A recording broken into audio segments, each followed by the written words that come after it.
Hello student, मैं अनु सिंह, आप सभी की मैथ्स के एजुकेटर। कंपार्टमेंट, यस कंपार्टमेंट आ गया, यस हाँ।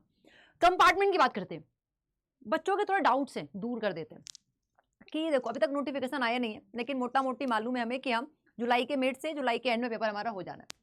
आपको एक बात बता दूं, बड़ा ही प्यारा चीज है। कंपार्टमेंट जो होता है बच्चा, इजी पेपर आता है या फिर हार्ड पेपर आता है। इजी आया तो मतलब इजी किसे कहते हो मैम? 3 घंटे का पेपर 1.5 घंटे में निपटा के चले आए, उसको इजी कहते हैं। मैम 3 घंटे का पेपर और पढ़ले ही नहीं पढ़ा, समझ ही नहीं आया, मैम हार्ड पेपर। मैं कहती हूँ कंपार्टमेंट का पेपर अच्छा पेपर आता है, जिसको देख के कह सकते हैं कि हाँ मेहनत भी की है, इजी भी है, टफ भी है। तो कंपार्टमेंट का पेपर कहीं ना कहीं इन दोनों के बीच में आता है। मैम आप कैसे कह सकते हो? प्रूफ दिखाऊंगी। मैथ्स का तो चलो प्रूफ दिखाई दूंगी। अगर तुम लोग को कंपार्टमेंट के पेपर का पीडीएफ चाहिए होगा तो मुझे anu.singh@adda247.com पे मुझे मेल कर देना, मैं तुम्हें भेज दूंगी, ठीक है?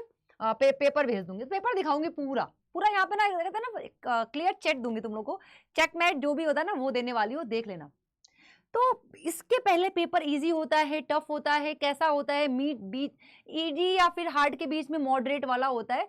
हमारे पास मोटा मोटी बहुत टाइम बचा है, चाहे जैसा पेपर होगा हम पढ़ेंगे तो हमारा पेपर क्लियर हो ही जाएगा, 90+ मार्क्स आ ही जाएगा। लेकिन क्या तुम अकेले हो कंपार्टमेंट देने के लिए? ऐसा तो नहीं कि पूरे दुनिया में सिर्फ तुम ही कंपार्टमेंट देने वाले हो, या फिर पूरे कॉलोनी में सिर्फ तुम ही देने वाले हो। आ जाओ, डाटा दिखाती हूँ मैं तुम लोग को। बच्चा अगर बात करूं मैं आप लोग की कि इस बार 2024 में 12th में जो बच्चे रजिस्टर्ड हुए थे वो थे आपके 16 लाख तक, 16,33,730 तक ऐसे बच्चे रजिस्टर्ड हुए थे। पेपर जिन बच्चों ने दिया था वो 16,21,000 तक बच्चों ने पेपर दिया था, ठीक है? अपीयर्ड हुए थे। टोटल पास स्टूडेंट कितने हैं भाई? 16,42,000 ही लोग पास हैं, स्टूडेंट पास है। अब इसमें से 16,62 में से अगर मैं 16,42 हटा दूं तो लगभग 20,000 बच्चे हमारे क्या हैं? फेल हैं। सिर्फ आप अकेले नहीं हो, अकेले नहीं हो, अकेले मत समझना, दुनिया साथ चलती है, फेल हैं, ठीक है? मतलब ओवरऑल परसेंटेज इस बार क्या रहा है? 87.98% रहा है पासिंग का हमारे, ठीक है? जिसमें गर्ल्स ने 91.52 गर्ल्स ने पास किया है और उसमें बॉयज का परसेंटेज पासिंग का रहा है 85। क्यों लड़कों, पढ़ाई करो, ठीक है? आ जाओ, क्योंकि तुम्हें पता नहीं है पढ़ाई के बिना चाहे लड़की हो चाहे लड़के हो लाइफ बहुत टफ हो जाती है। जो कहते हैं ना कि पढ़ाई करके क्या होता है, बिजनेस भी करना है ना तो पढ़ाई करके ही करना है, याद रखना, ठीक है? ये हमारा हो गया। अब मैम पेपर कैसा होता है? आ जाओ पेपर दिखाती हूँ मैं आप लोगों को। बहुत ही प्यारा सुंदर सा पेपर है कंपार्टमेंट का 2023 का, ठीक है? ऐसा पेपर दिखता है आपको, गणित लिखा होगा, आपको वहां पे रोल नंबर भरना है, यहाँ पे आपका ये प्रश्न कोड दिया हुआ है, क्वेश्चन पेपर कोड दिया हुआ है, ठीक है? आ जाओ क्वेश्चन दिखाती हूँ मैं तुम लोगों को। कहोगे मैम काश पिछले साल ही मेरा कंपार्टमेंट आ गया होता और मैं देख के खाली हो गया होता। अरे यार आ जाओ इधर, तुम सब हो क्यूट, एकदम क्यूट क्यूट से। तो हिंदी में इंग्लिश में दिखा देती हूँ, आ जाओ भाई। ये चीज आप लोगों को पता ही है, जिसमें से क्या है? This question paper contain 38 question, all question are compulsory. This question paper is divided into 5 section A B C D E। A section question has 1 to 18 multiple choice and दो क्वेश्चन जो होंगे वो असेसन रीजन बेस्ड होंगे, case based होंगे, ठीक है? Section B में आपके 21 से 25 question short answer, section C में आपके 26 से 31 क्वेश्चन होंगे, ये वेरी शॉर्ट, ये शॉर्ट आंसर। सेक्शन डी में आपके 32 से 35 होंगे लॉन्ग आंसर, और ये जो होंगे आपके, अच्छा वो असर्शन रीजन होते हैं, और 36 से 38 जो होता है आपका ये केस बेस ये होता है, ठीक है? आ जाओ, ये तो हमारे हो गए सेक्शन। देखो पहला क्वेश्चन भाई, देखो क्या दे रहा है कि अगर मैट्रिक्स का ऑर्डर 3 है, डिटर्मिनेंट ये दिया हुआ है, वैल्यू ऑफ इट नहीं पढ़ा है क्या?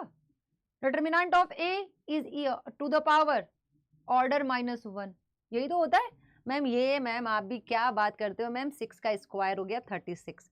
इसका इंटीग्रेशन बताना है, वो भी डेफिनिट इंटीग्रेशन बताना है, ठीक है? अब देखो ये ABC, भाई क्या क्वेश्चन है भाई, इजी भी है टफ भी है, मतलब कि कह सकते हैं कि हाँ कंपार्टमेंट में पेपर अच्छा बनता है।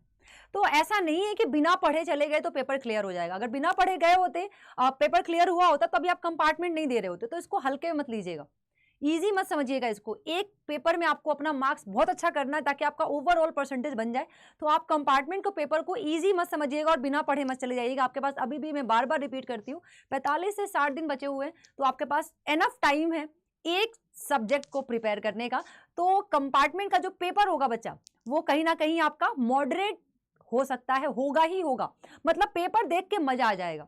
ये सब पढ़ा हुआ है, ए और बी, ये मतलब कि ए प्लस बी करो, फिर उसके पैरेलल एक यूनिट, मतलब कि ऑल आर यूनिट वेक्टर्स, ए और बी यूनिट वेक्टर है, थीटा बताना है आपको ए और बी के बीच का, प्रोजेक्शन वेक्टर बताना है, फैमिली ऑफ टू, ये तो पूरा एनसीईआरटी का ही क्वेश्चन है, ठीक है, ये भी एनसीईआरटी का ही क्वेश्चन है, तो एनसीईआरटी अच्छे से सॉल्व कर जाओ, ये भी एनसीईआरटी का ही क्वेश्चन है डिटर्मिनेंट का। तो भाई पेपर तो मुझे इजी लगा, ठीक है।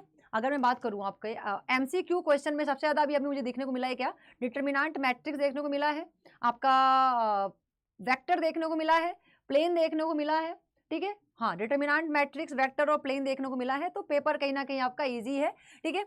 इजी नहीं, इजी कहोगे मैम आपने इजी बोला था और मैं पढ़ के नहीं गया, तो पेपर आपका कैसा आएगा, मॉडरेट लेवल का आएगा।